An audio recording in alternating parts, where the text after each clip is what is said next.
Colonel Himanshu Singh, ये बहुत सारे लोगों को लग रहा है कि ये पहलगाम अटैक का बदला है। इसे बहुत ध्यान से समझने की जरूरत है कि जो बहावलपुर और मुरीदके है, यहां से सिर्फ पहलगाम अटैक की प्लानिंग नहीं होती है। पाकिस्तान जितने भी आतंकी हमले प्लान करता है, ये कहीं ना कहीं मुरीदके और बहावलपुर से ही जुड़े होते हैं। भारत को परेशान करने वाले जो दो बड़े आतंकी हैं और जो दो बड़े आतंकी संगठन हैं, वो यहीं से ऑपरेट करते हैं। और ये जो 9 ठिकाने हैं, बहुत लोगों को भी समझ नहीं आ रहा कि ये सिर्फ पहलगाम हमले का बदला नहीं है, ये बहुत बड़ा इलाज किया गया है।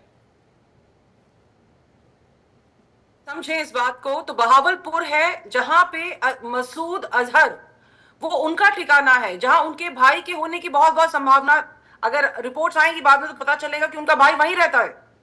वहां से बहुत ज्यादा ट्रेनिंग और फीडिंग होती है, और ये एक मस्जिद के गाइस में अंदर ये रहते हैं कि वहां से लोगों को तालीम दी जा रही है, but it's a terror outfit. दूसरी बात जो आपने की है मुरीद के में अगर आप देखें तो ये हाफिज सईद का ठिकाना माना जाता है। यहाँ पे इनका एक टेरर आउटफिट फिट है मरकज तैयबा, जो यहां से ऑपरेट करता है।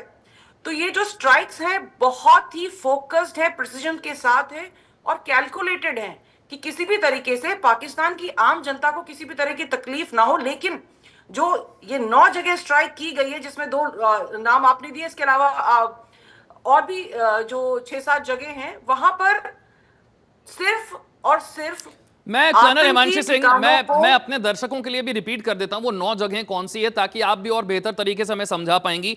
जैश ए मोहम्मद का ठिकाना बहावलपुर में मरकज सुभान अल्लाह। इसके बाद है लश्कर तैयबा का मुरीदके वाला ठिकाना, जिसका नाम है मरकज तैयबा। इसके बाद फिर जैश का ठिकाना वो तेहरा कला में है, सरजल इसका नाम है। हिजबुल मुजाहिदीन का सियालकोट वाला ठिकाना, लश्कर तैयबा का बरनाला वाला ठिकाना, जैश ए मोहम्मद का कोटली में। इसके अलावा हिजबुल का एक कोटली में ठिकाना है, लश्कर का मुजफ्फराबाद में और जैश का मुजफ्फराबाद में। यह है 9 ठिकानों की लिस्ट जहां पर हमले हुए हैं। बिल्कुल, और आप अगर देखेंगे तो कोटली की जो लोकेशन है वो जम्मू के बहुत नजदीक है। इस पे स्ट्राइक करने का मतलब है कि इंडिया उनकी लॉजिस्टिक सप्लाईज को भी काटना चाह रही है। देखिए, सिर्फ आतंकवादी तबाह नहीं हो रहे हैं, उनके जो लॉजिस्टिक सप्लाईज हैं उनको भी तबाह किया जा रहा है, ताकि वो दोबारा से रिकूप ना कर पाए। तो ये एक बहुत बड़ी सोच। और आप देखिए किस तरह के हथियारों का इस्तेमाल किया गया, नागास्त्र का इस्तेमाल किया गया, जो एलएमएस है, जो बहुत ही प्रिसीजन के साथ स्ट्राइक करता है। और सबसे अच्छी बात थी जो इंडियन एयरफोर्स ने किया था, उसने मंगलवार को अपने एयरमैन को नोटम जारी किया था, नोटिस टू एयरमैन, कि हम बहुत बड़ी एक युद्ध अभ्यास करने जा रहे हैं बॉर्डर्स पे। और इस तरीके से उन्होंने स्क्रीन किया इस पूरे ऑपरेशंस को, कि क्योंकि कल आज भी देखिए जो मॉक ड्रिल की बात हो रही थी, ये एक बहुत तरीके से सबको लग रहा था कि हम तैयारियां कर रहे हैं, लेकिन तैयारी के साथ साथ हम स्ट्राइक करने वाले हैं, ये किसी को नहीं पता था। ये बहुत सुंदर बात है। मैं 2 पंक्तियां कहूंगी कि द्वंद्व कहां तक पाला जाए, युद्ध कहां तक टाला जाए, तू भी है राणा का वंशज, देख कहां तक भाला जाए।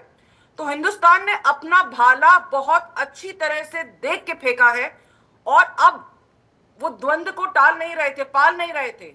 अब स्ट्राइक हुई है, और ये ऑपरेशन सिंदूर का पहला फेज है। हमें 10 बजे के बाद पता चलेगा कि इसके बाद हमने जो पूरा असेस किया है, डीब्रीफिंग होगी,